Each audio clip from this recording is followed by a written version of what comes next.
होगा कि नहीं, है तो सही। लेकिन हर पॉश एरिया के पास झोपड़पट्टी भी होती है। पॉश एरिया और झोपड़पट्टी में रेट का 10 गुना अंतर होता है।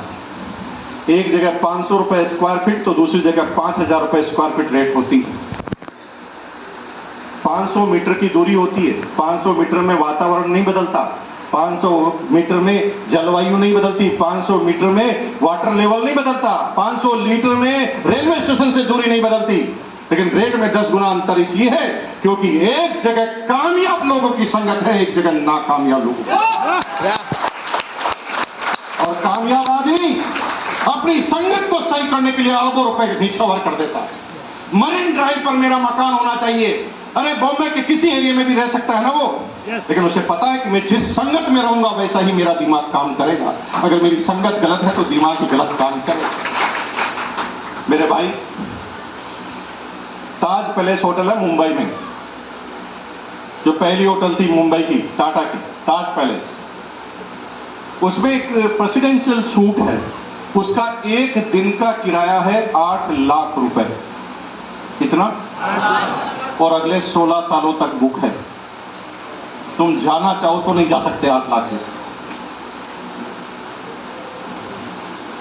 अब एक आम आदमी क्या सोचता है और मैं क्या सोचता था और अब क्या सोचता हूं, दोनों में अंतर बताता हूं। आप क्या सोचते हैं? मुंबई में लोढ़ा धर्मशाला है दादर स्टेशन पर, जहां पर 150 रुपए में रूम मिलता है, और वहां है जहां 8 लाख रुपए में रूम मिलता है। दोनों ही रूम में कोई रात को 8 बजे सोए तो सुबह ही उठता है, दोनों की ही नींद होती है और दोनों के लिए ही डेट सेम होती है उठने के बाद। तो फिर उसकी रेट 8 लाख क्यों? क्योंकि मेरे भाई, जब धर्मशाला से हम उठते हैं ना तो दिमाग में धर्मशाला जैसा ही दिमाग होता है हमारा। हम सोचते हैं कि यहां पर जो रहने वाले लोग हैं इनसे बेहतर बनना है। हम उससे ज्यादा कभी सोच नहीं सकते क्योंकि हमने कभी देखा ही नहीं।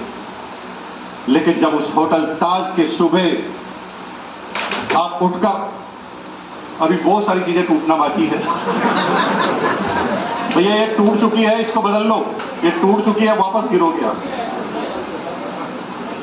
अगर बैठे रहे तो पकड़ के बैठे रहे।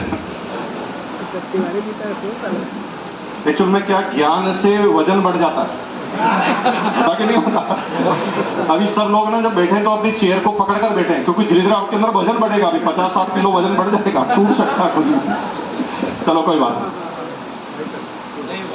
तो कोई बात नहीं, हो गया, कंप्लीट हो गया। वैसे ये बहुत अच्छा चल रहा है, ये बहुत अच्छा चल रहा है। ठीक है, चलने दे बात को, चलने देते हैं।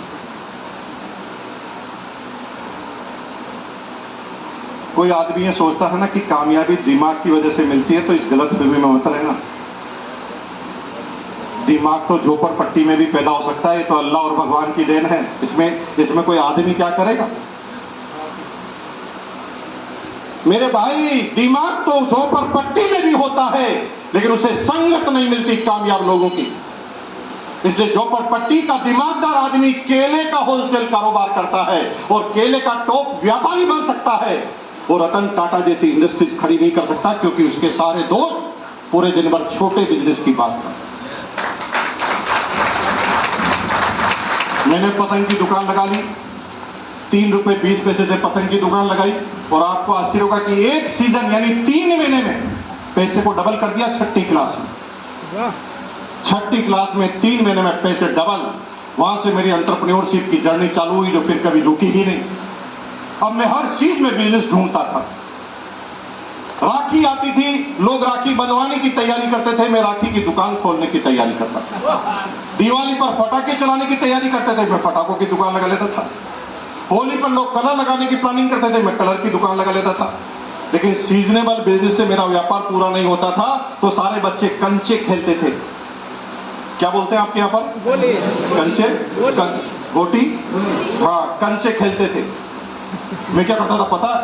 मैं उन सारे बच्चों के बीच में कंचे की दुकान लगा लेता था। मैं हर जगह बिजनेस कर लेता था, और देखते ही देखते मेरी जेब में पैसा रहने लगा।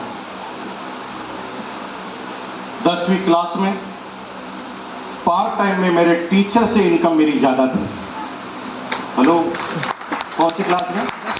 10वीं क्लास में टीचर पीछे था मेरे से। 12वीं क्लास में प्रिंसिपल से आगे था। प्रिंसिपल लूना पे आता था, मेरे पास टीवीएस चैंप मोपेड हुआ करती थी और दोनों ही स्कूल के अंदर एक साथ घुसते।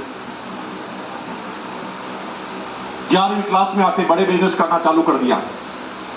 एलपीजी सिलेंडर की बहुत कमी थी हिंदुस्तान में, हमने उसको ब्लैक करना चालू कर दिया। हमें कोई समझाने वाला नहीं था, बच्चा था, मुझे जहां पर भी पैसा मिलता था मैं अट्रैक्ट हो जाता था।